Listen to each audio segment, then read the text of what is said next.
Hello everyone, welcome to Kyle's YouTube channel. This is Paul, just here to remind you that I now control Kyle's YouTube channel. Oh, hi Kyle. No, that's not true at all. No. I leave you alone for literally 10 seconds. I am channel master. And already you're trying to stage a mutiny against me. The followers. Very disappointed in you, Paul. Mutiny. Very disappointed. Mutiny. Hello everyone. Fun. Welcome. Fun word. Welcome to the internet. The place of our people. This is Awesome Hardware, a show that we do every single Tuesday, more or less, at 5:30 p.m. Pacific time. More or less. Right here on twitch.tv/awesomehardware. We also stream the show in two halves. Today, the first half is streamed to Paul's channel, which is Paul's Hardware. You can follow the link in the description below in case you missed side A. And now we're streaming to my channel at Bitwit. Thank you guys for joining us. Thank you to our moderator, our main moderator, who is Crafty Hack, as well as I see Spider-Fan in chat as well. Thank you guys. Cell couldn't be here. He's taking care of some urgent family matters. Our thoughts go out to him. Hopefully that all works out well. We do miss him here. And everyone say a prayer for Cell's mom. Yes, absolutely. Yes. Big time. You know, huge shout out to Sal and the other moderators that I mentioned for joining us for the charity live stream that we did a couple days ago. Oh yeah. Where we have so far raised over $27,000 for the Children's Hospital of Los Angeles through Extra Life.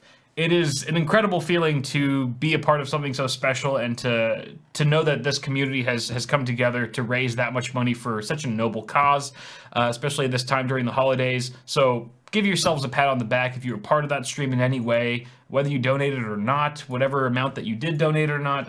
It's really humbling to see you guys all come together and support this awesome purpose. So it is right there. 27,265. And yeah, and the giveaway systems are still open until Thursday. Yeah. So if any of you guys want to enter the giveaways for the 3 PCs, we are giving away 3 PCs, and they're all really nice systems. Yeah, they're all really nice systems. So so we might do even more than this as donations continue to come in, and we've still had donations coming in, like Sean That's and awesome. Tomas and Barry and an anonymous one and my parents, and PC Part Picker dropping $5 grand. Woo! That's the biggest. $5 That's the biggest contribution I think of the whole stream. I think so. So huge shout out to those guys over at PC Part Picker. You guys are doing the Lord's work. Thanks, quite guys. literally. Thank you. Apart from that, apart from raising money for children, we also swear like sailors sometimes on the show, which is segue. a little segue. There's perfect reminder there that we. So it's for the kids, guys. By the way, we cuss. Occasionally, we will say the Occasional adult language. fuck word in front of the KIDS. Beer drinking. Yes. Keep that in mind and hide your kids from this show. Hide your kids, hide your wife. Did I move my glass to the kitchen somehow? I don't know where your glass Jesus went. Christ. All right. Plug the merch. Plug the merch. Oh yeah, the merch. I need a glass. I can handle that. I'm not going to drink that delicious beer. Guys, if you would like some high quality merchandise, check out our stores. Bitwit.tech/store is Kyle's store. We both have sales going on right now. So if you spend more than $50, you get 15% off. Excuse me. More than $100, you get 30% off.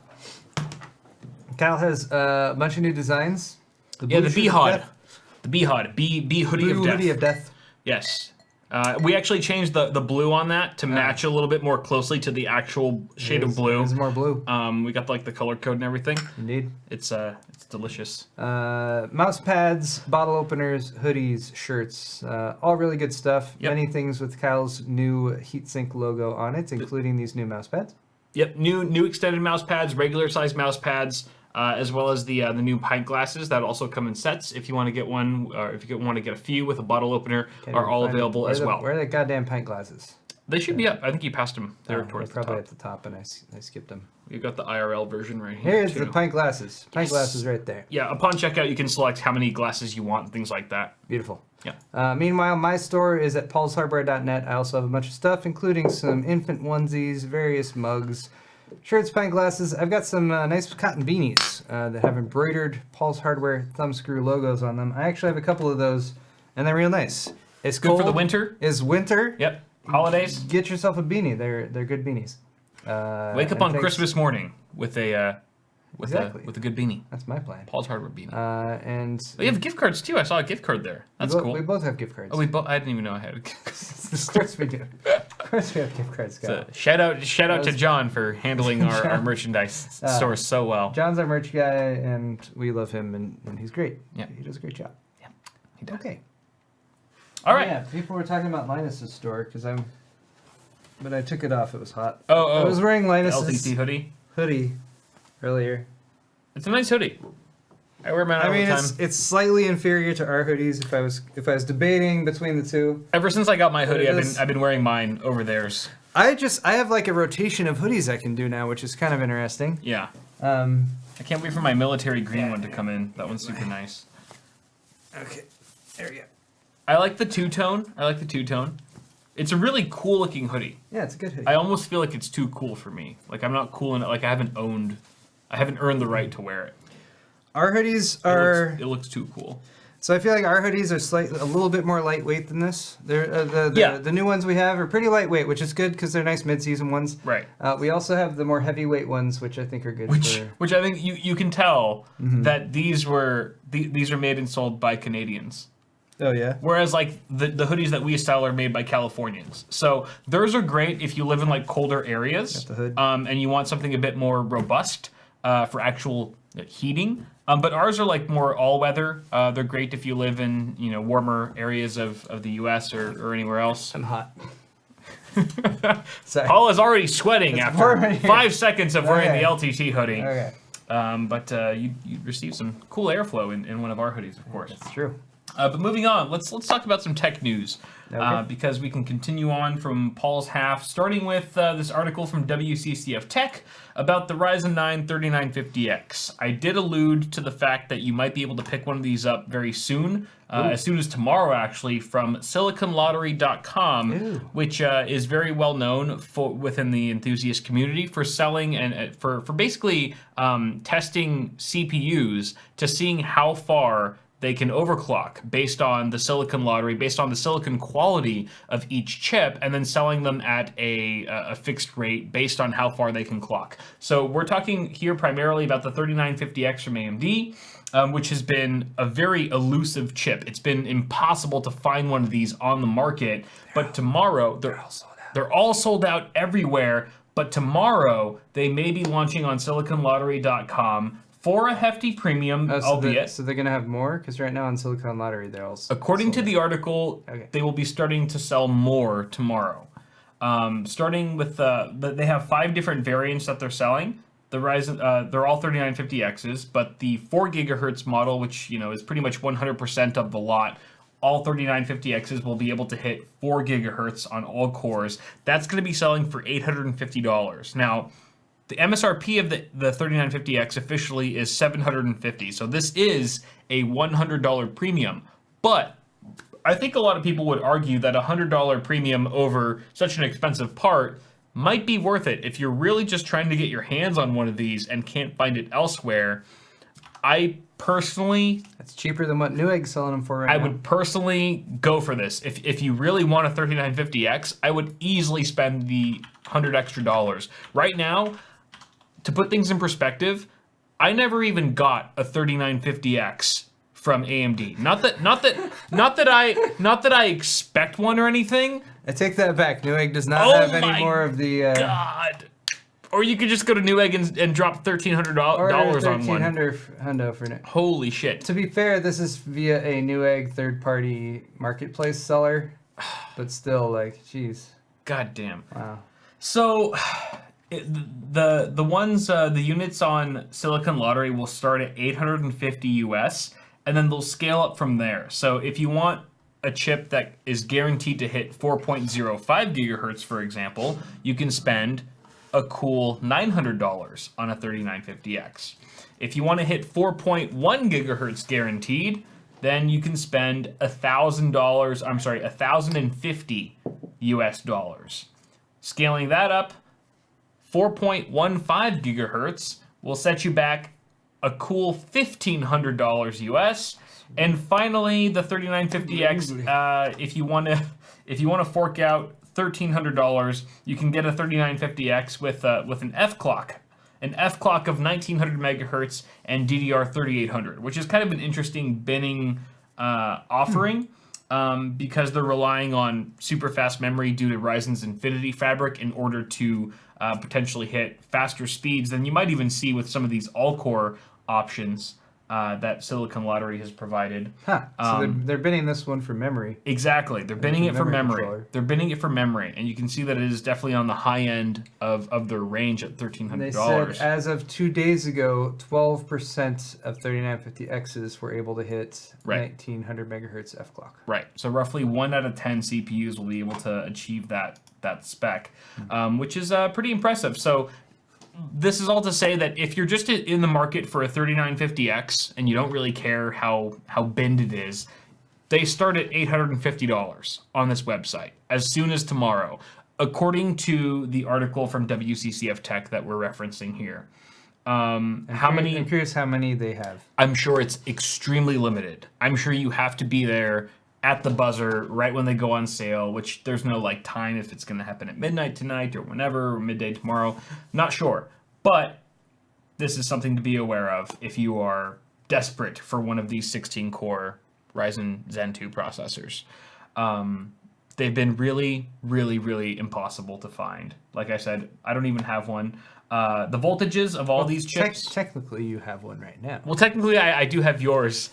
So... It's kind of funny. Technically, we were supposed to share it, so... Yeah, Paul and I were given one 3950X between us that we could share. So technically... And also one set of Threadripper 3 chips. Yeah, that's what I'm saying. It's like, so I got the Threadripper 3s, he got the 3950X, and AMD was like, guys, we're so limited on samples that we'll give you Threadripper 3, we'll give you 3950X, and you guys can just share them. Sound good? And we're like, well, if that's, all you can do, then sure. And I've been pinging AMD here and there, and, their third-party PR agency and stuff. Be like, hey, any 3950Xs available so that we don't have to, continue sharing? And time and again, it's just been like, yeah, sorry, we're still very limited on samples. So even AMD, corporate themselves, is having a hard time distributing these to press, let alone to actual interested buyers who want to put them in their personal systems. So, Just wanted to throw that out there, that you might be able to snag one, albeit for a hefty premium, on siliconlottery.com tomorrow. But I mean, supply and demand, right? If there's zero supply, then people will probably spend upwards of $1,000 I have a feeling, based on the chips. retail markups just going for any 3950X, that those $850 and $900 ones are going to sell out pretty quickly. I mean, probably all of them. Oh, I mean, to yeah, be honest, definitely.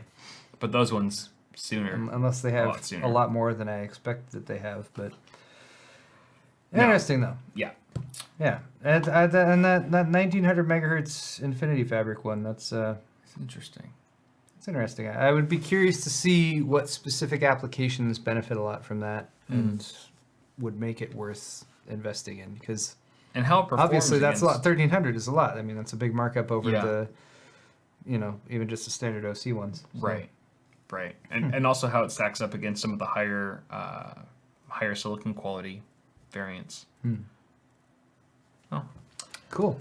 All right, moving on to Overclock 3D's article about Corsair, and they're sort of they're hinting at breaking into the gaming monitor market, which is kind of interesting. That would make sense. Apparently in 2018, Corsair asked for job applications. They were requesting job applications on Indeed.com for the role of monitor product manager, which means that they're trying to grow a monitor department, so to speak. They also administered a monitor survey to their fan base, asking people to give them their preferred panel type, whether it be TN or IPS or VA. Also, what size of screen and what number of screens do you use? Do you use VESA mounts at all? So they were really trying to get a feel for, what people want, what gamers want in terms of a gaming monitor, primarily because Corsair will eventually be venturing into the market space for gaming monitors. And they've really been broadening their their reach with the Corsair Hydro series with custom water cooling. They're really driving that hard. And I recently just did a build. Paul did as well. The auction builds that we're doing for charity, pretty much using exclusively Corsair Hydro parts for the custom water cooling bits. They've done a knockout job with that, and it seems like they are not stopping anytime soon. Corsair is a large company when it comes to PC peripherals, and they're trying to expand their reach into other devices as well, which makes sense for their business model. So gaming monitors is on the list, and we could soon be seeing some gaming displays from Corsair. More competition is good. I think that personally, it's easy to, I shouldn't say it's easy, but Corsair is going to have to differentiate their displays quite a bit from the existing competition, because I feel like the gaming monitor space has blown up so much in recent years that it's also become a very saturated market, just like a lot of other areas of the gaming space for PC gamers, to the point where, if you think about it, a lot of these gaming displays, gaming monitors, whether you're talking Asus, Gigabyte, MSI, they're all sort of using the same base panel. They're all sort of going with the same OEMs and just adding their same, like their own flair onto it. So there's not a whole lot of innovation, but there's a lot of different options that are more or less the same. So it's going to boil down to whether or not Corsair can differentiate their products from the competition. I guess a good example of this would be the gaming chair that they recently announced. That is more or less a carbon copy of all the gaming chairs we've seen in the last year or two, where it's got the same armrest, it's got the same backing, the same cutouts, the same material that's being used, and it's being written off as like a new inventive product that is pretty much exactly the same as everything that we've seen in the last couple of years. So it's a question of whether the monitors that they make will be rinse and repeat, or if they're going to bring something new to the table that could entice gamers to veer towards their brand over the many others that exist right now in that space. There are very few panel manufacturers, and there are a lot of monitor manufacturers. They all have to source panels from the same locations. Yeah. So LG is a huge. So huge Corsair OEM. has a few options for how to market their monitors, assuming they're making them and everything. One is to make them very price competitive. And I guess the other would be to make them distinct, different, to add features somehow that other monitors don't have, and hope that it's a compelling enough feature that gets people to spend more money on them. How do you innovate a gaming monitor? What would you do? If you were a gaming monitor manufacturer, how would you be like, my monitor's better? Like, what add-ons would you... And sometimes I think about it as a reviewer, like, what do I want even? I mean, it's a good question, and I was kind of, the first thing that popped into my mind when he mentioned that was, like, if I'm buying a monitor, there's a lot of extra bells and whistles that I don't really care about. Yeah. I care about the image quality on screen. I care about the refresh rate. I care about the resolution. Yeah. I care about whether or not it has an adaptive refresh rate for G-Sync or FreeSync. And I care about color depth, whether it's an IPS or a VA panel, if it can support 8-bit or 10-bit color.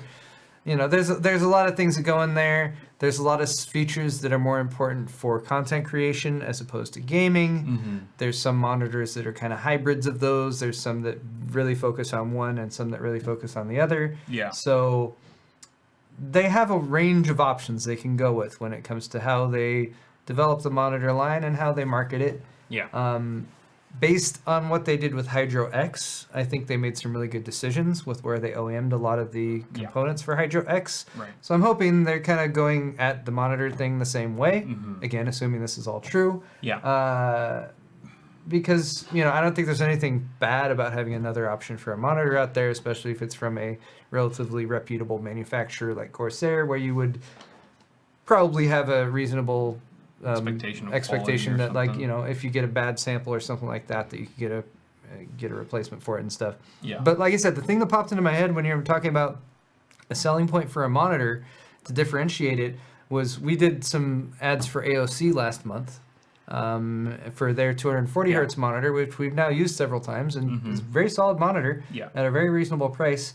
They have a really good warranty, and specifically a warranty that covers things like dead pixels. Yeah. And that's something that a lot of people are really afraid of. You buy a monitor, especially if you're like investing in a higher end one, and you're getting it like, man, what if there's a dead pixel in just a bad spot, and like I can't RMA it because it's not covered under warranty, and just every time I see that, it's gonna be I love this monitor, but freaking it's a huge single deterrent. dead pixel. It's a huge consumer deterrent. So something like that could be something that helps differentiate them. And, the customer service element. Yeah. I think, and also especially like when more and more of these gaming monitor makers or, brand, slap your brand onto it makers are using the same OEMs, I think the panel itself is going to be more or less identical to any of the competition.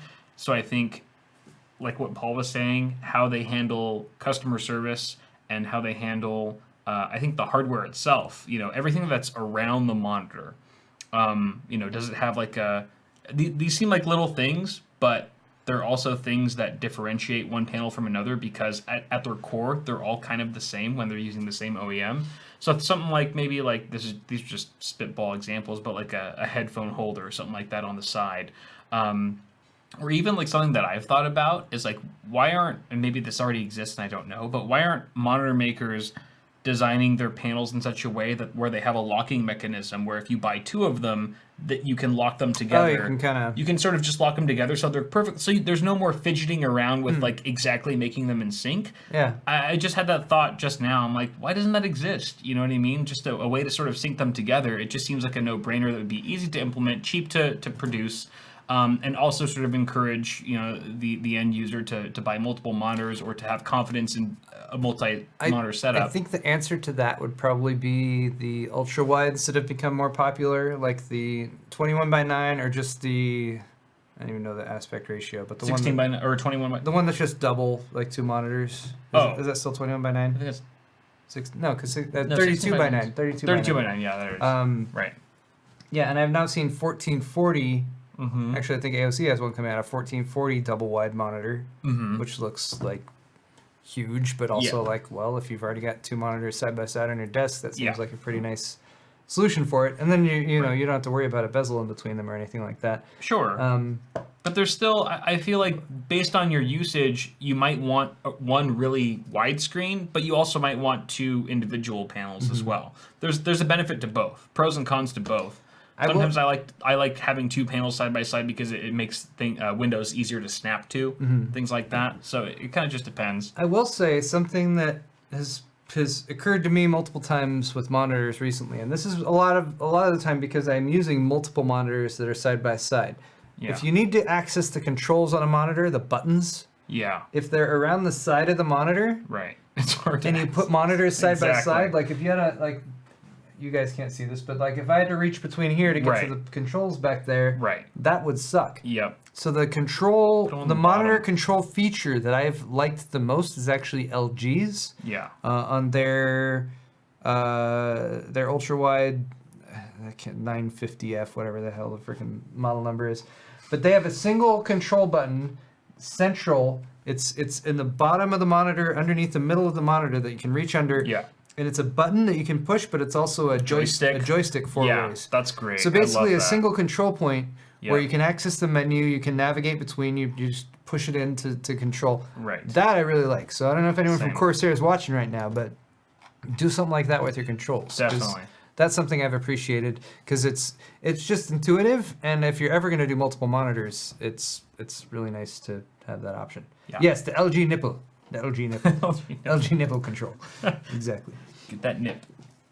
Okay. That's all we got for that one? Yeah. Let's move on to our next article from Ars Technica. This is very interesting indeed. Oh, this was an interesting one. So a guy tried to steal a domain name from some other guy at gunpoint. He tried to steal a domain name at gunpoint and failed miserably, leading to his 14-year prison term. Rossi Adams is the guy, is our special idiot of the day. Wasn't it not him? It was correct. It was his cousin. His cousin was the hitman. So Rossi Adams ran a social media platform called State Snaps, featuring images and videos of young adults engaged in crude behavior, drunkenness, and nudity. Sounds like a really great social media site. He tried to buy the domain doitforstate.com from a Cedar Rapids resident because do it for state was a common phrase used on the State Snaps platform. He didn't want to fork out the $20,000 for the domain name, however, that the Cedar Rapids resident was charging him. So he hired his cousin, Sherman Hopkins, to break into the domain owner's residence and force him at gunpoint to transfer the domain to him. Probably goes. It's probably not a surprise that this cousin of his was previously sentenced to 20 years in prison as part of a plea agreement. So obviously his cousin was like, "Yeah, bro, another reason for me to whip ass and pistol whip someone. Sure, why not?" Apparently, the heist did not go as planned. Adams drove his cousin to the domain owner's house to carry out the endeavor, but the domain owner and the cousin both ended up getting shot. Oh. So the domain owner was tased several times by Hopkins, who's the cousin, and as the domain was being transferred, actually, so imagine this, picture this, Paul's the domain owner, and I'm the cousin, and I'm like, "Yo, bro, transfer the domain name right now or I'll shoot you." And so Paul's like, "Okay, sure, it's not worth my life. I'll go ahead and start transferring." So Paul starts transferring the domain, and then apparently the cousin, Hopkins, cocked his gun back at that point and said, "If this doesn't go right, I'm gonna blow your fucking head off." That's when that was a good threat. It was a solid threat. But apparently it wasn't enough, because as soon as he said that, the domain owner, Paul, decided to fight back and started wrestling with Hopkins, the cousin, until the gun was thrown away or pushed away. I think that's probably when people got shot, and the whole thing went south very quickly for the heisters. Adams, who was the mastermind of the whole operation, was eventually convicted in April with a 14-year sentence, $9,000 in restitution, and a $26,000 fine for court costs. So this is all to say, if you really want a domain name, probably don't rob someone at gunpoint for it, because that's a stupid idea and you will waste your life doing so. I mean, how could this guy think that he would get away with it if he was like, "Hey, transfer this particular domain"? And apparently Adams had been requesting this domain from the original owner for years. So it's not like they couldn't have easily traced back, trace this whole crime back to the guy. Obviously, it's not this person who's been trying to acquire this for years. It's some new person. Right, it's a new guy. Suddenly they needed it so bad that it was worth going and committing a crime for. How arrogant do you have to be to think that authorities wouldn't put the pieces together and be like, "Wow, this guy was held at gunpoint for this particular domain. Why don't we just go back to the guy who wants this domain?" There's literal emails and exchanges and texts between Adams and the domain owner of "Why the fuck don't you give me this domain? I want the domain." Since 2015, they have a whole record and transcript of this guy demanding the domain, and now he's just gonna try to shoot the guy or threaten to kill the guy for it. People are dumb is the moral of the story, and I have no sympathy for this ignorant asshole. And again, the domain that all this was over is doitforstate.com. Which isn't necessarily a short, punchy, or to me, seemingly extremely valuable domain. Yeah. Why couldn't this guy just get it out of his head that he had to move on from this domain and think of something a little bit more creative? Doitforstate.net. Yeah. You ever think of that? Shit. Holy shit. It does the same thing. Personally, I don't think the .com is quite as necessary or desirable or whatever as it used to be back in the day when everything was .com. Yeah. Right. It's silly. Okay. At any rate, people are trying to load up the page. Don't load up the page. Don't give them any traffic. At least do HTTPS. Oh, it doesn't have. It loads a blank page. Never mind. Well. Do it for stateprison.com. There it is. Nice. Do it for state.tech. There you go. Do it for state.us. See, there's so many other options that don't involve a 14-year prison sentence or breaking into someone's home and robbing them at gunpoint. Yeah. Okay. All right, let's move on to our last news article for today, which is about Logitech making a $200 webcam for Apple's $5,000 Pro display. And apparently Apple has a new $5,000. They have a new Pro monitor that's $5,000. Yeah, that's the XDR, the one with the $1,000 stand. Correct, the $1,000 stand, the XDR. But this $5,000 monitor lacks a webcam, because why would you include a basic bitch $25 webcam in a $5,000 monitor, Apple? Especially when you're selling this to professionals, it's geared towards people who actually have a real interest in doing things like, I don't know, production team meetings, or fucking corporate conferences where they have to video chat and conference with other people in their companies. I don't fucking know, because it's only $5,000. I'm sure the webcam package was an add-on you could add for $35,000 or some shit like that.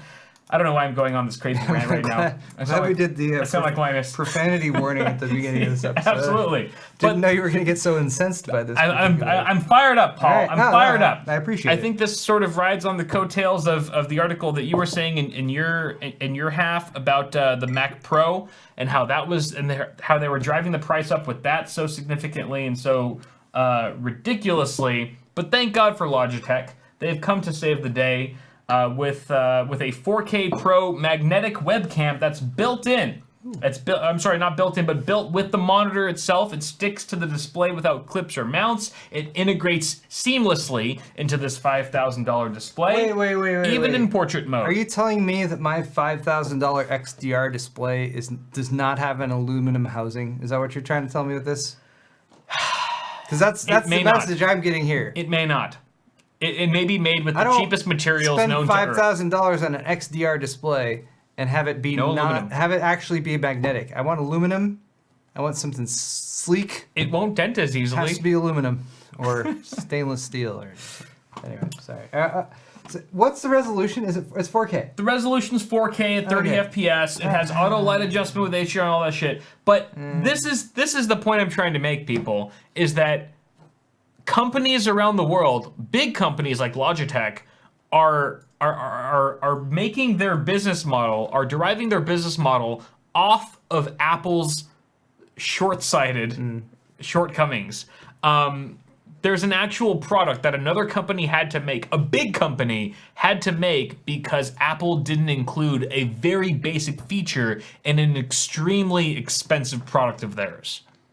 This is insane to me. What I'm trying to do is analyze this webcam independent of the Apple monitor. Right? Because webcams can be useful. We've used them before. We've been using the C920, and you just use the C920 for the 12-hour charity live stream and everything, right? It's convenient. A 4K webcam with a high-quality image might be something that people are willing to spend a little bit of money on. So this was compared to the C930E, which is Logitech's current, I guess, successor to the C920. The C930E it's still a 1080p webcam though. I'm sure it's exactly the same. This is Microsoft Link 2013. I don't know when this actually came out. Skype certified. 1080 30 FPS, $67. Marked down from $130 though. Hot damn. Right?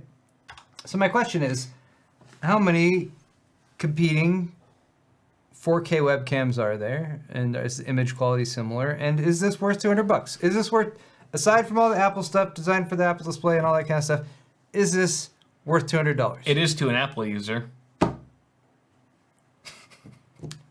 Well, I mean, I don't think it's expensive to the rest of the world. I don't think knowing the value of things is necessarily something that the Apple user is. You know, it's like it's only $200? Wow, that's cheap. It's a banana. How much could it cost? Apple $10. Apple user 2019. Okay. But that's the thing, is if like Logitech has made this product specifically for this Apple display, and it's almost a huge statement that Logitech has made this seemingly basic webcam $200 because they know that the target audience is not their usual demographic of PC gamers. It's a bunch of Apple fanboys that are willing to spend ridiculous amounts and overpay for extremely basic hardware. Oh, here we go. This is via Crafty in chat, by the way. Logitech has a Brio Ultra HD webcam for video conferencing, which does sell for about $200. Okay. So it seems to be possibly just sort of a revamped version of this, or maybe in a different housing. Something like that.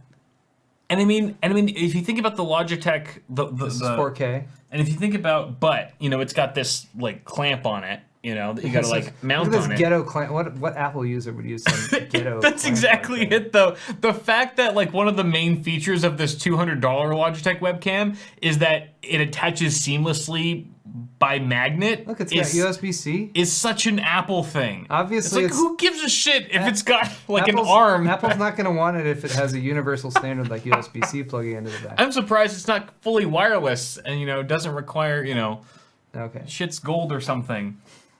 I don't fucking know, man. Fair enough. Silly. That's going to conclude tech news for today. We can move on to Games Report. Yay! Because Games there's less Report. absurdity, slightly less absurdity in this segment where we talk about video games and shit because video games are awesome. Into this on the fly. Starting with this article from WCCF Tech about the Resident Evil 3 trailer that has just dropped. You can expect a full release of the game on April 3rd of 2020 if that's going to be on track. But Resident Evil 3 Remake is getting its first trailer here. Oh. Which is exciting, especially after the massive success that was the Resident Evil 2 remake, which I actually played and beat. That was the one game. I feel like I play and beat one game, finish from start to finish once a year. One title, and that title for me this year was Resident Evil 2 Remake, and it was so worth it. Such a fun game. I never played the original, so I was super happy to play the remake. Oh. Very much looking forward to the Resident Evil 3 Remake. I have not seen this trailer myself, so I'm watching it for the first time with you guys. I never played Resident Evil 3 original either. In fact, I never really was a Resident Evil fanboy back in the day. Until I played Resident Evil 4 on GameCube, many years later after the original came out. I watched this earlier, but without audio. I didn't realize there was so much screaming. Oh, the audio makes all the difference. And Resident Evil 4 really turned me onto the franchise because I was just like, wow, this is one of the best games I've ever played. Ever. It was so good, and that's when I bought, that's why I decided to play the Resident Evil 2 Remake. Very, very much looking forward to Resident Evil 3. Are there any liquors in here? I want to see the liquors. Ooh, those little devilish creatures. Liquors are the scariest part of. Oh. Jill Hey, Valentine. Jill. Hey, Jill. Jill. Good old Jilly. Jill and my Willie. How could this many people be infected, Kyle? Yeah, I don't know. I guess we'll have to find out from Look at the grizzled old-time war the veteran. various all-star characters of the franchise. Okay, all right. No spoilers. No spoilers, of here or course. anything. So yeah, this is exciting. If you're a fan of the franchise, I really love survival horror, and this is one of the best names in the biz so far. I still want to do like a stream where you and I do like a cooperative horror survival horror or something like that. Which I actually might. I thought I saw. I don't know. I thought I saw like an article about a cooperative survival horror that was like Left 4 Dead 2, but I have to relook at it. But yeah, that's a quick little drop there. Resident Evil 3 coming soon-ish. Let's move on to Hot Hardware's article about Xbox Project Scarlet. What? It was so funny. The hell are you laughing at? Chat seems to think I'm just a I don't know what chat. People think you're Chat's a hologram? claiming I'm not a real person. You may not be. I don't know. I mean, people can probably dig into previous episodes and find little points where you just didn't I seem just wanna authentically clarify, human. Are you insinuating that I'm just CG, or like am I a robot? I think it could be all of the above. I'm just curious to find out more about myself and who I am and what I am. And, It definitely sounds like a synthetic. if I am sentient or anything. What a synthetic being would Yes, say. Of course. Deep fake. I agree, fellow human. Deep fake. Wouldn't that be great if I had just programmed Paul to be my comrade and my content comrade to assist me in these live streams so I don't feel so alone, to give you guys a sense of community and bonding. That he is certainly. I'm starting to doubt my own existence. So all these like memories I have that you just made those up and implanted them, right? Wow. Oh. He really is starting to think for himself. I have very advanced AI. I'm a little terrified of my own creation, actually. Paul, will you please roll to our next story? Based on an advanced neural network, a learning computer. Paul, initiate reboot. Oh, sorry. That's fun. Pretty good. All right, moving Xbox. on to Xbox Project Scarlet, which is, of course, console news, but you know, there's some excitement in here because we are going to potentially be seeing a new Ryzen processor, or a mobilized version of it anyway. The Ryzen 3000 Zen 2 processor that was confirmed earlier this week to be implanted in every Xbox Project Scarlet console, running at 3.5 gigahertz, along with 16 gigs of RAM on board. This is going to deliver 12 teraflops, which is pretty much double the theoretical performance, theoretical maximum of Xbox One X. So that's quite a bit. Double seems like a lot, but when you think about the sort of time cycle for consoles and the life cycle of how, you know, I mean, how long have we had Xbox One for? It's been 5 years, 4 years? I can't even keep coming track. out with different variations of it that make me confused and not realize when it originally launched. It's been a long time. The life cycle for consoles is obviously a lot. It's stretched a lot further than, you know, desktop processors or desktop GPUs. So when you see something like, you know, oh, it's double the performance. I mean, imagine like a generation over generation growth of 2x for like a graphics card or a CPU. It would be phenomenal. But that's not necessarily the case here because we're talking about 5 years apart potentially between console generations. At any rate, it's still exciting, I guess, for the console plebs. We are seeing. I had to eat there for a second. You totally yeeted right in the middle of our stream. Thank you very much. Right in the middle of my half. You just completely yeeted without regard to anyone around you. You yeeted without you know. It was a command someone entered in chat. This is how society just starts to decompose. Lockhart will come in at 4 teraflops, which is 3 times the power as the Xbox One S. Also, there will be an NVMe PCIe Gen 4 SSD on board. Nice console coming to the game a couple of years or a year later, or several years later. No, I should say probably 1 year later, based on you know, when PCIe Gen 4 came to Ryzen 3000 series. Load times will go from 1 minute to mere seconds. Project xCloud will allow you to start gaming via streaming while waiting for games to download locally.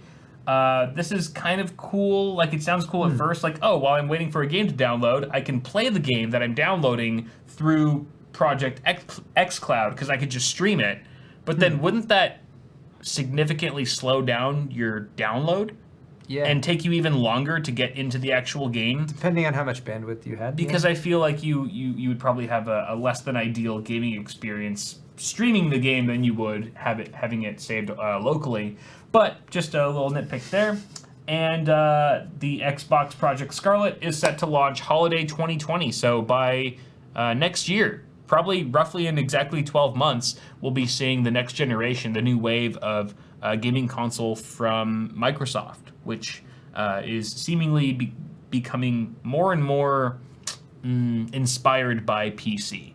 I feel like more and more they're trying to make, as PC gaming becomes increasingly popular, which is an amazing thing, the game consoles are trying to beef themselves up to be more and more like PCs with uncapped frame rates and things like, you know, adaptive refresh rate and things like that, which is fun. It's exciting to see. I'm glad that people who are still loyal to consoles are being able to enjoy some of the features that were previously exclusive to PC, and that you know, hopefully can even convert some of them over to the PC side. So I have a question for chat, if you guys can let me know. But last night or the night before, we signed up for Disney Plus, right? Your wife and you. Yeah, my wife and I.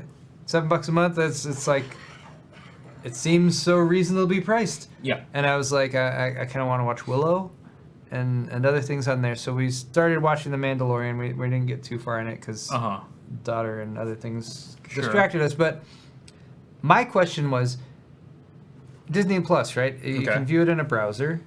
Is there any limitation to viewing Disney Plus content on any of the consoles? If any of the consoles that are being used as like home theater solutions? Because that's what I feel like a lot of the consoles have been trying to do. The Xbox and the PlayStation is like, look, take your console, put it in your home theater, and then you know you can access Netflix, you can stream video or whatever. So Is there no integrated app Hulu, yet? whatever. I'm just not sure. I know we've just been watching it in a browser.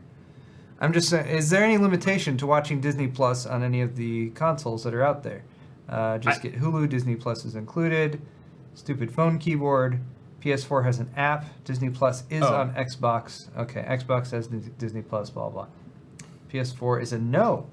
All right, so if PS4 is a no, I mean, I'm just trying to say, when it comes to the consoles and them trying to sort of be like, look, an HTPC, buy this Xbox, buy this PlayStation, whatever. Right. We want to replace whatever you needed in the theater, in your home theater system. You know, you can play your 4K Blu-rays, you can stream content, you can play your video games. You don't need a computer or anything else. They're not quite there just yet. that. So that's my question: is as new services such as Disney Plus come out, will there potentially be restrictions on certain things like specific consoles or something like that? Right. I'm not sure. Chat, again, I can't really say for sure. It sounds like Xbox does have access. Okay. PS4 had it day one. Now I'm curious, do those consoles have access just because they have a web browser, and so you can just simply visit them? That's or is the app integrated? PS4 is a yes. All right, people are saying PS4 is a yes. All right, that's what I would expect. But is it simply because those consoles PS4 is allow HDR, you? 5.1. Is it because through the web browser, or is that through an app that's integrated with the console? It sounds like there are apps in the console that provide you access to stuff like HDR and 5.1 surround sound. We've just been playing through a browser on the PC, which seems to have access to all those things. At it least looks like I know I have surround. Someone's roommate has the app on PS4, so that's what I would assume is probably the right way to do it. Is to have an app just like they do with Netflix and Hulu and Amazon. And I mean, it's fucking Disney. They're gonna have their tendrils in There's everything. probably like a Windows app for it too that I every haven't bothered platform. to deal with because I'd rather just access it via the browser. But okay, just wanted to ask you guys. Thank you all in chat for your responses and letting us know. Okay. Xbox 360 says no. See, most people are saying that it's through the app is available. Browser is stereo. All right, well, good to know. Native support on my TV via an app. Okay, well, cool. I love farming information from chat when it's something just I haven't researched before. Because you get so much. Thank you guys. Like I really do appreciate that. It's like watching a live forum. It's like reading a forum in real time that you just get like so many responses instantly. Yeah. So I'm kind of curious now. If there is a Windows Store app for it, which again, you guys might know more than I do. I barely investigated this at all. Yeah. And you know, if you have access to stuff like 5.1 surround sound via one source or another, anything like that. Anyway, I have a question. Like, at what point do you? Enigmatic Raccoon says there is not, and I believe Enigmatic Raccoon over everyone. So, at what point do all these online streaming subscriptions become similar to cable TV in a sense, where you are now paying hundreds of dollars a month for a dozen or so streaming services? Because I mean, eventually it's going to get to that point. What do you do? Do you just sort of pick and choose? Like, I know my parents just unsubscribed from Netflix. They just like kicked Netflix because they weren't watching it enough, and they were watching more stuff on Amazon. They're like, why do we have all these subscriptions building up? And I get it. It's becoming the money just sort of follows the trend, and you know, big companies are catching on to like, oh, this internet thing is really taking off, and eventually all that shit that we're trying to escape is going to follow us to where the money is.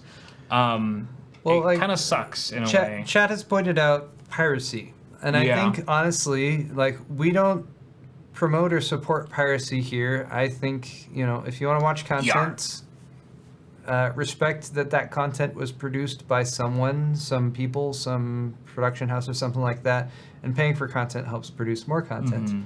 That said, I think piracy is a factor that a lot of these streaming services have to take into account. And if the streaming requirements, or if the number of streaming services you need to subscribe to, or if there's a balance, I think that happens. I think if you go back 5 or 10 years, the balance was less in favor of providing people with easy ways to access content so I think piracy was more rampant. I think as services like Steam became more popular, a lot of online service platforms became more popular, and it's like, all right, I'm paying you what I see to be a reasonable dollar amount every month, and I can get a reasonable amount of entertainment from that. You know, if you can just look at it from like an hours of entertainment, you know, I'm paying $12. How much does Netflix cost? 12, 15 bucks a month, depending on the service that you get. You know, I'm paying that X dollars amount a month, but you know, there's a good 20 hours of content that I'm consuming from that every month. Divide that by the amount I'm paying. That's a reasonable dollar. Yeah, right. If it gets to the point where it's like, well, I have to subscribe to Disney Plus and Hulu and Netflix and this, and this in order to see the content that I want to see. Right. I think it would veer back towards people being like, all right, well, I don't have a reasonable way to pay what I see to be a reasonable amount of money for the stuff I want to see, so I'm just going to download it from torrents or wherever else I can get it. Yeah. And while I don't recommend that, and I don't endorse that, I think that as an alternative to the more mainstream ways of getting content is something that the content providers take into consideration. And I think that's probably why certain decisions are made, like how much money per month is Disney Plus going to cost? Yeah. Should it be $8 a month, $9 a month? There are probably people there who are like $9.99 a month we can charge, $14.99 a month we can charge. Look what Netflix is charging. Look at our product catalog. Yeah, right. That's what it boils down to. But the price that we're seeing, like $7 a month, we've looked at it, that seems fairly reasonable. So hopefully it's not just something that they've done because they want to rope in as many subscribers as they can at first, and then they're going to jack the prices up. Hopefully it was like them finding that balance between, look, this is a sustainable amount that we can charge for the service we're providing, continue to make money, make original content, continue to feed stuff to that platform, and it's something that people will be willing to pay, and they won't suddenly feel like, oh man, I remember when I had to pay $150 a month for my cable service. That sure sucked.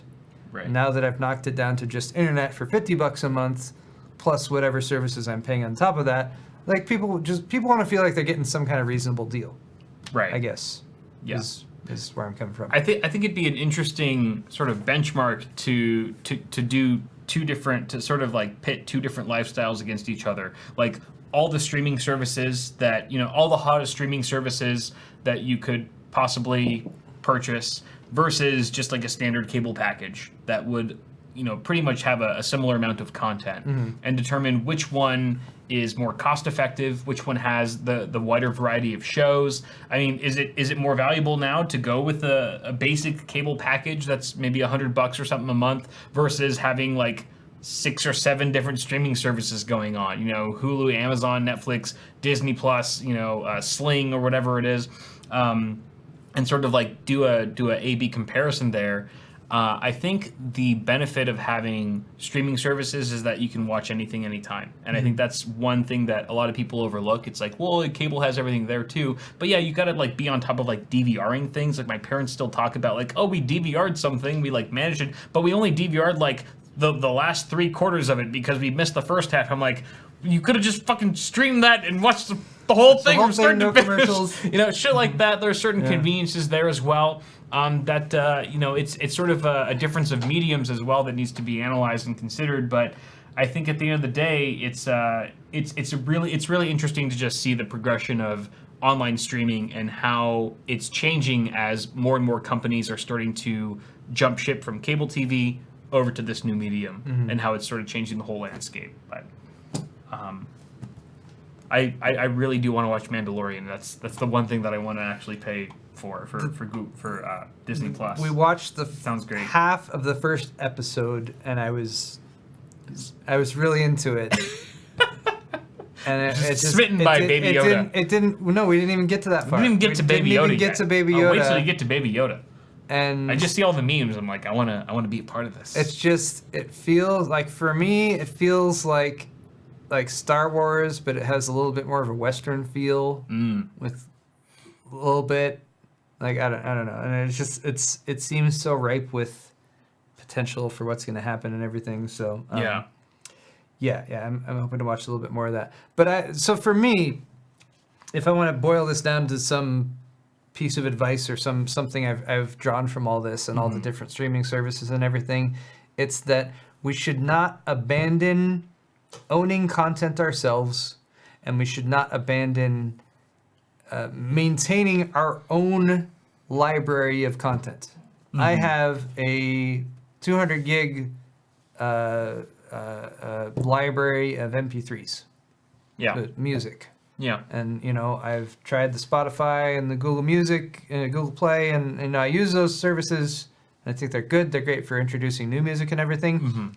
No way am I deleting my existing library of MP3s. Right. It's like having a record collection. Those streaming services can change. What's available there can change and everything, and that's been seen on Netflix extensively. So if you have the opportunity to get yourself some original content on a good media source like Blu-ray or something like that, I think there's still a lot of value in that. Yeah. And especially when it comes to streaming, and you're talking about the source material there, streaming content, even if you're 4K, even if you're have a really good internet connection, everything like that, you're not going to see the same level of detail that you do with an uncompressed 4K Blu-ray feed or something like that. So, so for me, it's still going to be about... There's value to that. MP3 is lossy as hell unless you use my MP3 encoding method, which is variable bitrate and all that kind of stuff, which I've done for most of my MP3s. Hey there. Maybe a video on that. Lame. Nice. Use the lame encoder. Anyway, yeah. So for me, I'm still gathering content. Like if I have the opportunity to grab something and have it for my own and everything, I'm going to take advantage of that. Yeah. And I'm not going to be like, all right, oh well, all that stuff's available on the streaming service. Yeah. I can go ahead and delete all my local files or delete, throw away all my DVDs or something like that. I've still got a bunch of DVDs. DVD at 720, uncompressed, still pretty solid. Even at 1080, still is good. Yep. And you can watch it even if your internet's down and everything. Anyway. Exactly. You're right though. FLAC is a better option for. FLAC is quite lossless for the MP3s. All right, moving on to our next article from the Games Report here from PCGamer.com. Final Fantasy VII Remake is apparently a hot topic right now as to when it's going to be available for PC, because right now it's supposed to launch on March 3rd of 2020 for PS4 only. It's going to be a PS4 exclusive, Paul. You will have to own or have a PS4 in order to play Final Fantasy VII Remake. I know it sucks, but it's only gonna be a platform exclusive for a year. For the entire year? For the whole fucking year. Before it arrives to PC. So it sucks for all of you Final Fantasy aficionados and fanboys like Paul. Paul loves the Final Fantasy series. I did play one or two Final Fantasies back in the day, but they were on Game Boy Advance. I think I played Final Fantasy 3 and one other one. They were fun, but Paul definitely has some extensive experience with the Final Fantasy franchise as well. So he may not be quite as happy as I am that he's gonna have to wait a while. Wait, why are you happy that I have to wait? Oh no, I shouldn't say I'm happy, but you're probably less. You're probably less. No, this is shitty. You're more lame. Somber. You have a heightened sense of sombriety than I do. That it's going to be a year before you can actually play Final Fantasy VII Remake on PC. However, when it does arrive to PC, you might be able to play it on Xbox Game Pass. Hey, because Microsoft's adding every game from the original 7 to 15 to the service next year. So, I feel like with the amount of products that we buy, we probably have like some free Xbox Game Pass included in those purchases. But Final Fantasy VII is a legendary game title. If you guys aren't familiar or aware, this is sort of like one of those like crowning moments for gaming. I think Final Fantasy VII was like it marked a revolutionary time in gaming. I remember seeing a Final Fantasy VII commercial on TV, nationally broadcast commercial for Final Fantasy VII, and it was the first video game to ever have a national commercial in the United States, which is huge. I mean, it really put gaming on the map in a lot of ways for people who hadn't really, thought about it, that platform in the first place. It's just kind of how, like, I think GTA 5 was one of the first games to have, or maybe it was GTA 4, to have one of the first billboards like that were just like nationally recognizable around the US. It's kind of cool to see gaming as a culture make its way deeper into the roots of modern society. And Final Fantasy VII was one of those hallmark moments where you saw gaming was here to stay, and that it had broken into the mainstream. It was a really magical moment. I still remember just sitting there with my PS1, just sitting there waiting to play Tekken 2 or some shit. And then like Final Fantasy VII commercial would come on and be like, oh my god, this game looks amazing. I never got around to playing it back then, but I remember it was quite a holy moment to see a video game painted in that light that my parents would be on the couch being like, what is this? Is this a movie? Is this some kind of movie we could see at the Regal? No, Mom and Dad, it's a video game and you should buy it for me for Christmas. And they're like, fuck you, kid. Do your goddamn homework. Eat all your fucking salad. No, it's not at all what my parents were like. But yeah, Final Fantasy VII Remake happening 2021, potentially.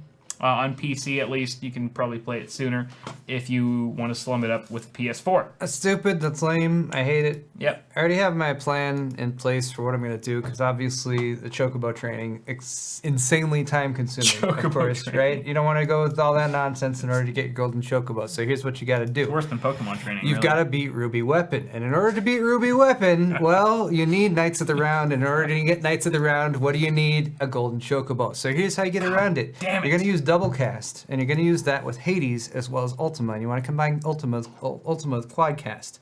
You combine this over and over again in a fight with Ruby Weapon, and that will allow you to beat Ruby Weapon. It's going to take you probably like an hour or two, because Ruby Weapon has an insane amount of hit points, but because you're using Hades every time, it does the status effects on Ruby Weapon, which means it can't attack you. So basically so you can't be destroyed. So I've been looking forward to doing that for so long.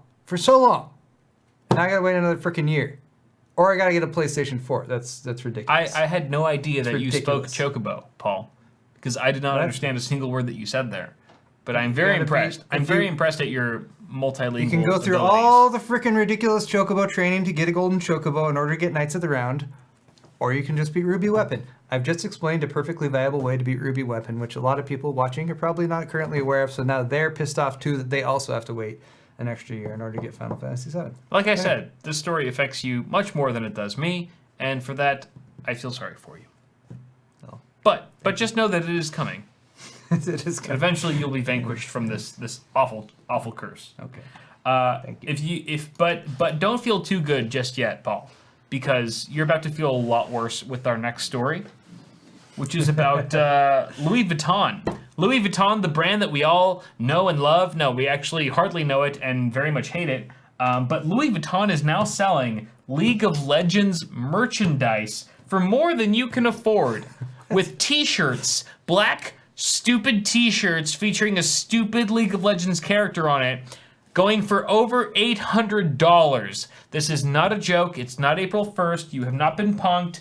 This is real life, people. Louie Vuitton is selling League of Legends shirts for over $800. The one that you see here retails for 865 buckaroos US. No big deal. All you look like is a nerd that you could look like a nerd for $0. Just throw on a shirt that you've had from fucking, third grade, put some sneakers on, I don't give a fuck, Vans or Converse, and there you go. Or you could live it up like the rock star bullshit people and buy an $800 t-shirt. Why? And rock it. So Louis Vuitton's designing, they're doing some stupid collaboration. They're trying to get into esports design or fashion. It's retarded. It's a great way to do it.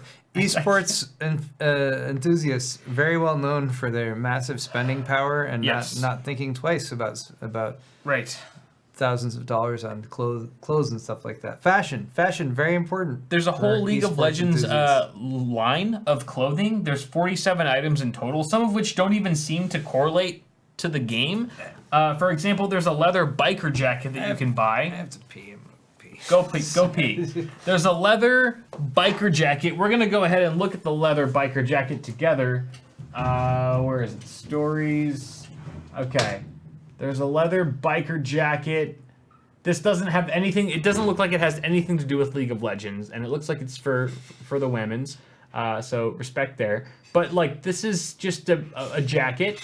It's fine. It's a jacket. I hope it keeps you warm. Does it at least work as a jacket? Is it functional? I don't care because it's $7,000.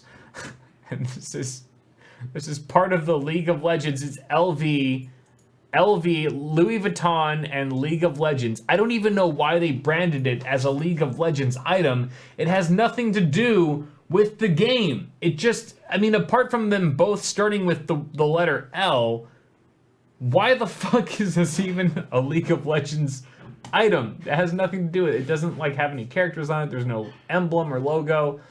It's the super stupidest thing I've ever seen. But there it is, people. This is the world we live in. Go all and kill yourselves now. It doesn't get any better. This is probably only for the esports elite. I mean, you have to have some serious tournament money to even consider buying anything on this roster. It's just, it's absolutely disgraceful. And I mean, for $7,000, for the price of that stupid jacket, I mean, you could buy an entry-level Mac Pro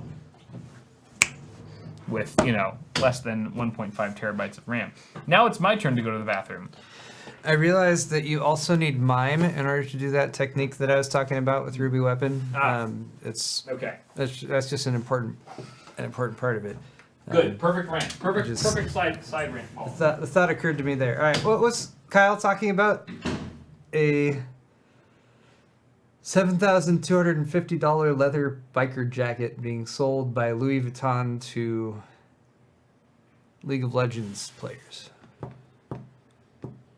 Is Louis Vuitton, is their stock price dropping or anything like that? I feel like that must be. Good Lord, that's horrible. All right, there's a key holder and bag charm. Here, all right, let's try to show you guys this leather jacket. Oh, look at that. LVX LOL leather biker jacket. As you can see here, being modeled by this model. Obviously, the model is a League of Legends enthusiast.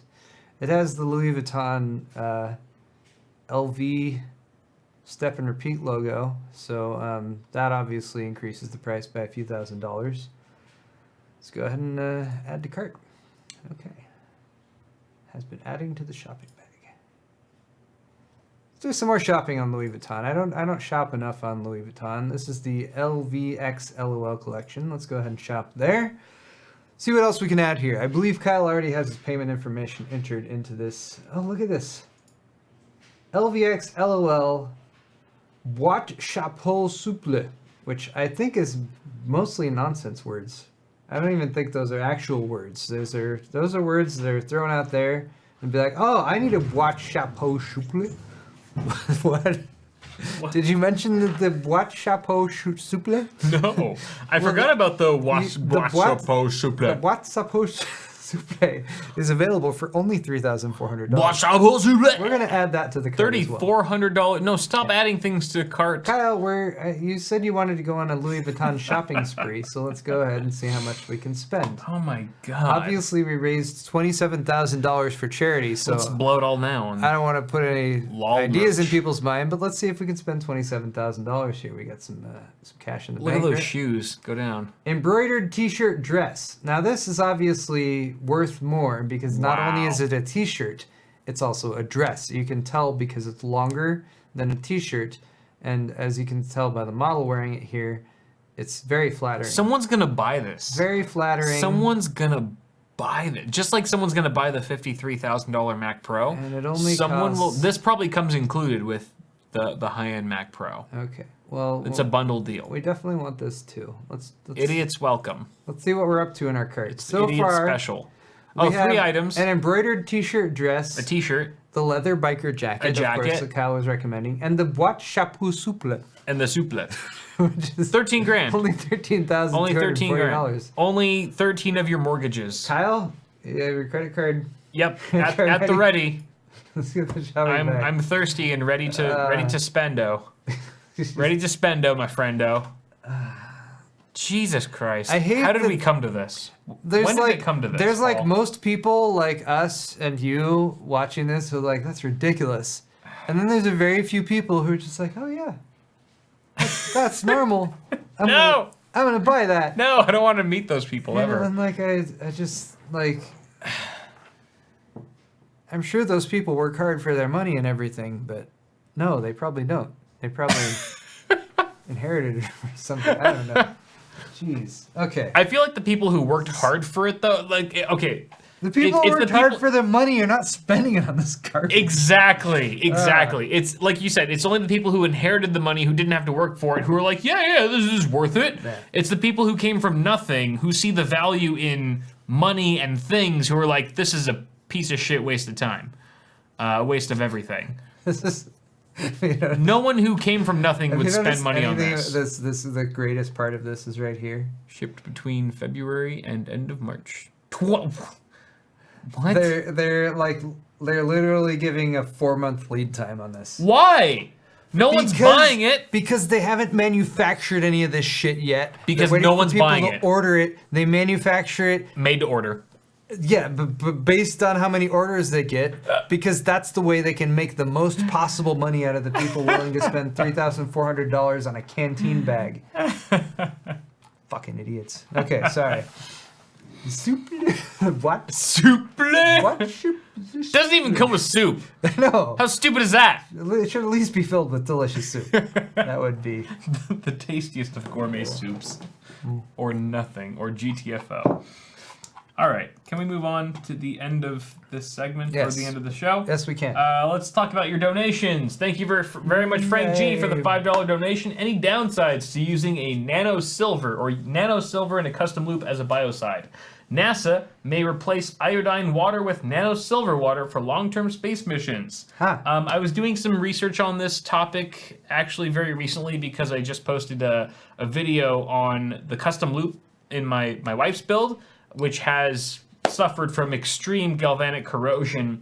And I was looking up, researching ways on how to prevent that in the future. Apparently, dropping in a simple silver coil into an already mixed metal loop is not just a full-blown solution or a turnkey solution to preventing galvanic corrosion buildup. You will need to add some sort of biocide or antimicrobial agent in order to prevent unwanted growth in your loop. Watch the video as an example, as an extreme example of what can happen when your loop goes unattended. It is insane what happened to her loop. It's pretty much unsavable. But no, to answer your question in a TLDR, a silver kill coil is not enough, especially like even with distilled water and a kill coil, not enough to prevent corrosion buildup when you have a bunch of different mixed metals in a loop where you've got nickel and copper and aluminum and all these other things that are colliding. A kill coil is not going to save you. You do need some additional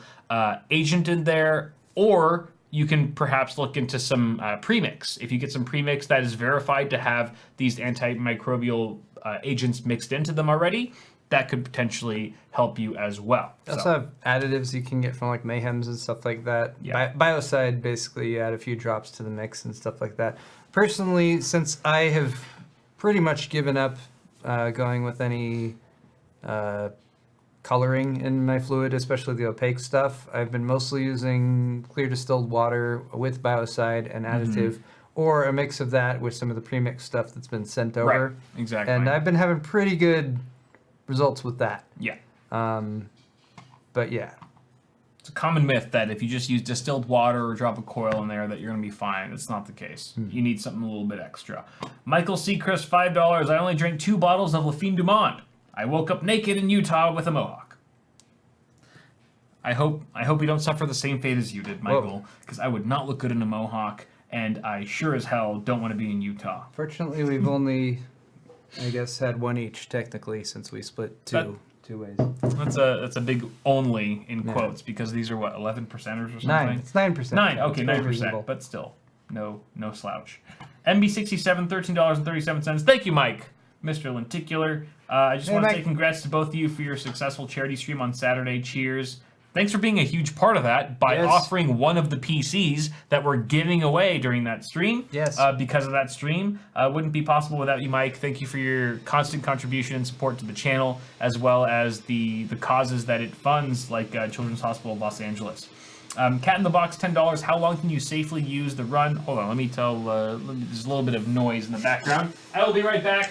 How long can you safely use the run a motherboard on a box trick? Came into a free Phenom 2 965. Want to check if it works and is stable. And would stress test temps be safe? Also, catnip. Catnip money? Okay. I will say that I ran my HTPC, which was sitting on top of a subwoofer in my living room for 1.5 to 2 years. So, an extensive amount of time. You can get away with just running a system outside of the box. You're going to deal with stuff like dust buildup and, you know, is it exposed to potential damage from stuff like household pets or kids or anything like that. But yeah, if it's in an environment where nothing's going to touch it and all it's going to be dealing with is dust buildup and whatnot, you can get away with running it sitting on top of the box for a pretty extensive period of time. I see you were successful. No, I was not. Okay.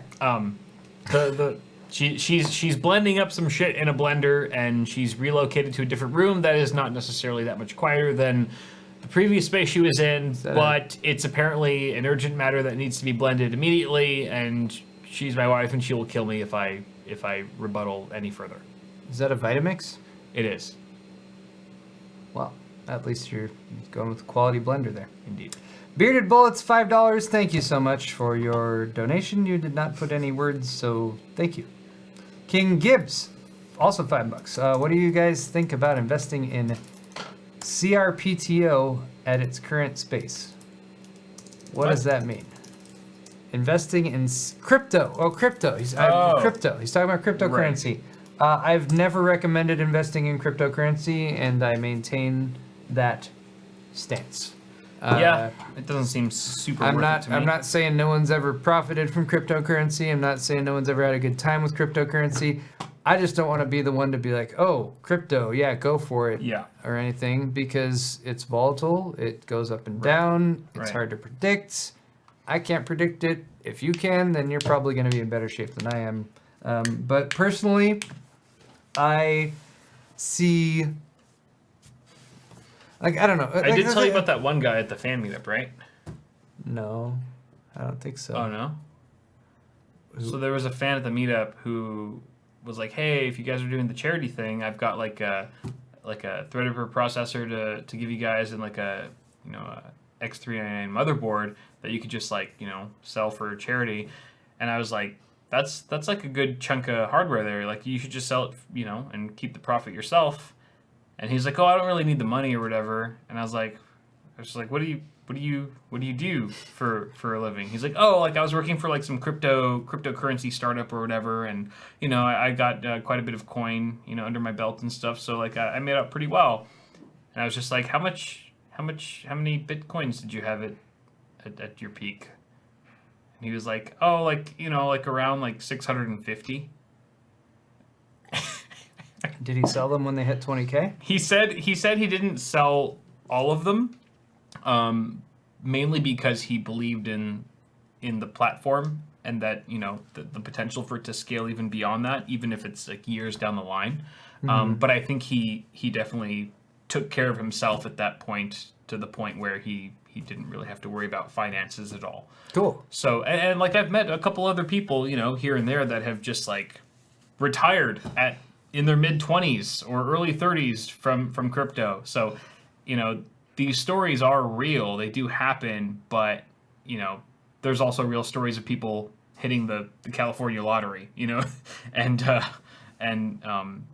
that's highly unlikely as well. So, yeah, I think another thing that you should keep in mind if you're like thinking about this, especially if you're in a situation where like you don't have a lot of money, or maybe you're in a situation where like you need to find a job and you're looking at different ways to make money, and you're like, maybe I should invest in crypto.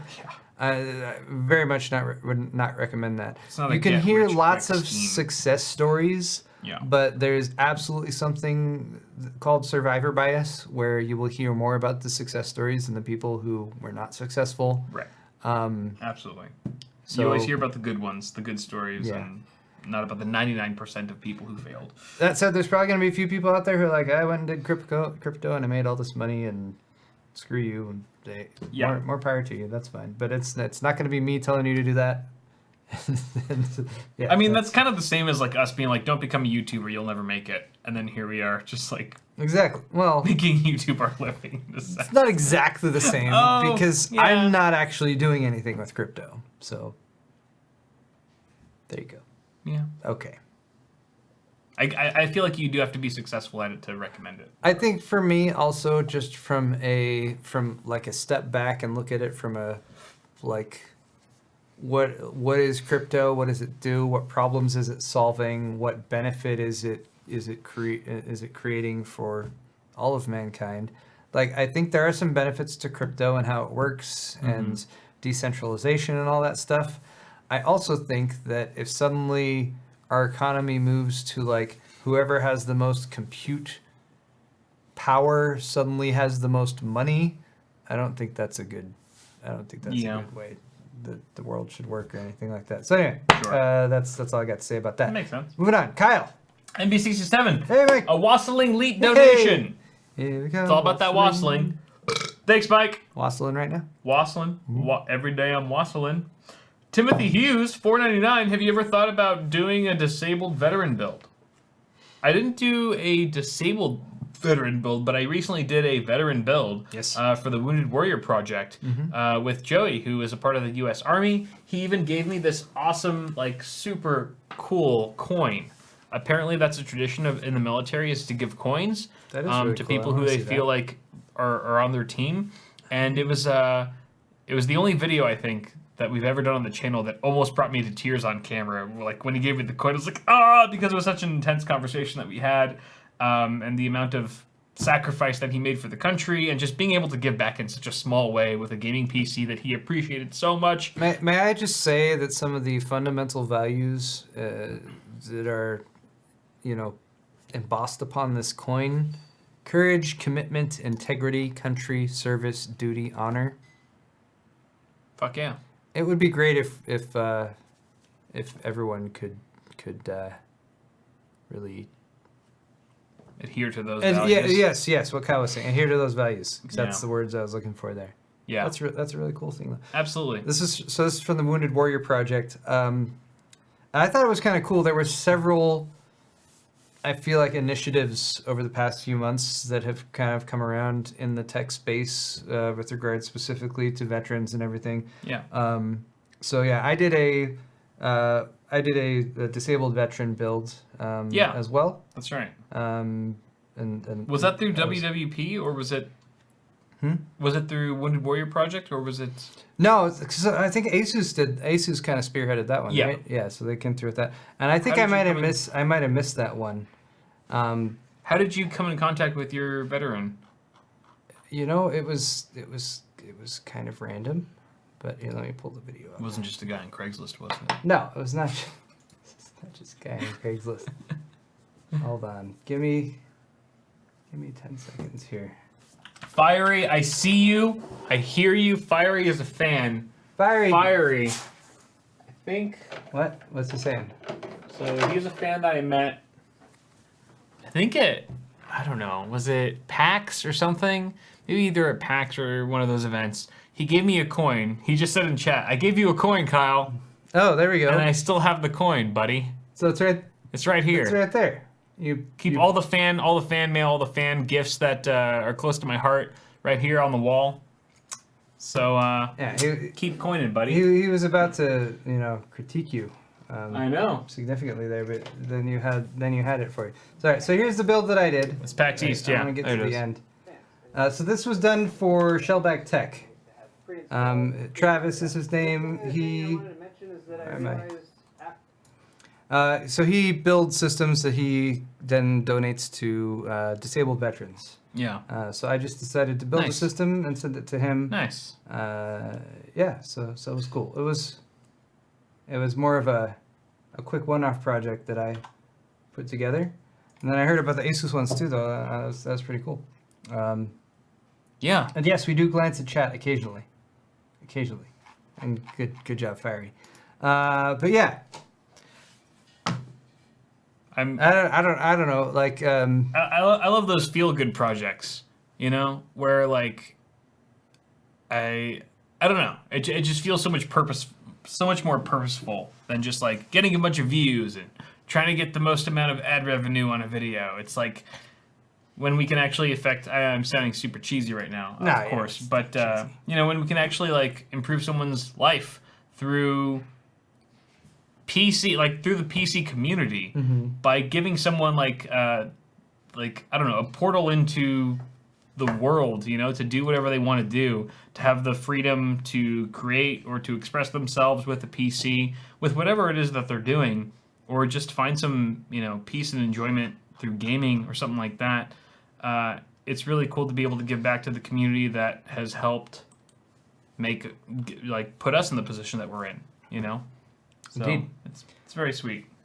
Yeah, the thing I did with my build that I was trying to be somewhat clever with was I didn't want Travis to know about it at all. I wanted to completely do it on the sly and for it to just arrive to him. So I actually worked with Chris, or CCM, who was also gaming with us on Saturday.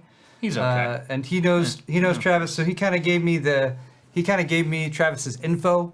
And even though it didn't work out exactly what I wanted to post the video and for the system to arrive that day. I was able to post the video and send it to him, and the system was already on the way to him, so it arrived, and yeah, that was cool. That's cool. Well, thank you, man, for bringing that up, Timothy. Led to a cool little digression of conversation there.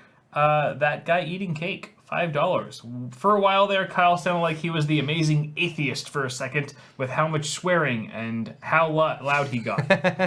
I'm not too familiar with the amazing atheist. I'm aware of him. I've heard of him, but I wasn't aware that he swore as much as I do apparently on certain streams, or that he's super loud. But I guess I'll take that as a compliment. Sure, why not? I agree. That concludes it for donations. I guess we can look at Johnson's to see if anyone purchased something from our stores. If you guys purchase something quick enough, you might just make the Johnson cutoff here. Let's see what we got. No. From the Bitwit store. Starting at $5.35. Our first order, my first order was from Suzanne. Suzanne picked up a heatsink, 16-ounce pint glass, and a Bitwit Circle logo decal. The decals are really nice. I really love the decals that we put out. They're super cheap. I wanted to pull up this picture that Mike sent over, the Manic Geek. Stormbreaker, Son of Django, Hazy IPA, Cloud City hazy. Edition. Look at that color. That looks almost like... That color. That looks very Star Wars inspired. It's a good thing that you don't hate IPAs, Paul, but that they're just maybe not your first choice. They're still acceptable in very acceptable in certain environments. Truman W, Blue Shirt of Death, got a B-Sod. Thanks for the B-Sod purchase, Mr. Truman. Good job, Truman. We also got an order from Scott M from Marysville, Washington. Heatsink, another decal. Thank you very much for the decal purchase. Shane S. A. Johnson for you from Iowa. He got the Tri-Blend black shirt and the 15-ounce mugs. Double Johnson for Shane. Double Johnson, Shane. Thanks, man, for picking up a Screw with Confidence solid Navy Tri-Blend t-shirt. Scott M. from Washington got the Thumbscrew decal. That's a Double Johnson there. Double Johnson, Scott. DJ. Angela N. from Fairview Heights, Illinois. Crystal RGB. Wow, we got a Crystal RGB purchaser. Nice. Thank you very much there. And Screw with Confidence, Heather Black Tri-Blend t-shirt. Thanks, lovely. Angela. Courtney T. from Utah got the gaming mouse pad thumbscrew set. Sweet. Thank you very much. Another mouse pad, heatsink gaming desk mat to Nail M from San Jose, California, our own backyard. thank you for purchasing one of those desk mats. Those are really nice. And Jeremy C, Bitwit overclocking 15-ounce ceramic mug. Thank you very much. I agree. Thank you. Michael B, finally from Mississippi, who got the 15-ounce standard mug. Hey. Thank you very much, Michael. And a Johnson for you. Yeah, mug. Glorious. All right, did we go through all the Big old comment mug. questions and I stuff? think so. Yeah. Groovy. Sweet. All right. That might be the end. I think that does conclude this half, or I guess this entire episode of Awesome Hardware, episode 212. Guys, don't go anywhere because we have a raid shout out. No, we don't. No, we don't. We have no one to raid. Is there no one to raid right now? Who can we raid? Does anyone have a raid suggestion for us? Come on, we've got to raid someone. We could raid Who's whoever. going strong right now? This person's already on. Here, hold on. Bob Ross, Vengeful Jedi. I want to look at the categories. And I want to raid someone who's playing a game that I like. Okay. Who's playing Ultimate right now? Nairo, VG.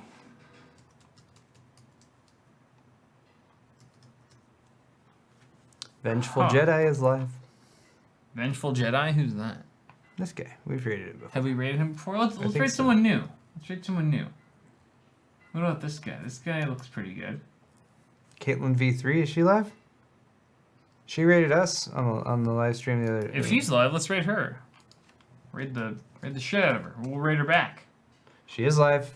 She is? Yes. Raid Caitlin V3. Let's raid Caitlin. Raid her. She's doing, she's just chatting. Tell her this is what she gets for raiding us. Yeah, show her. You show her what's good. You show her what's good with the raids, okay? Exactly. What comes around goes around, This Caitlin. is just payback for her raiding us during our charity Karma's stream. a bitch. Indeed. All right, go raid Caitlin V3. All right. Tell her we sent you. Give her some love. Good job, guys. Be nice. We'll see you guys in the next one. Thank you all so much for watching. Have a good night. Goodbye. Godspeed.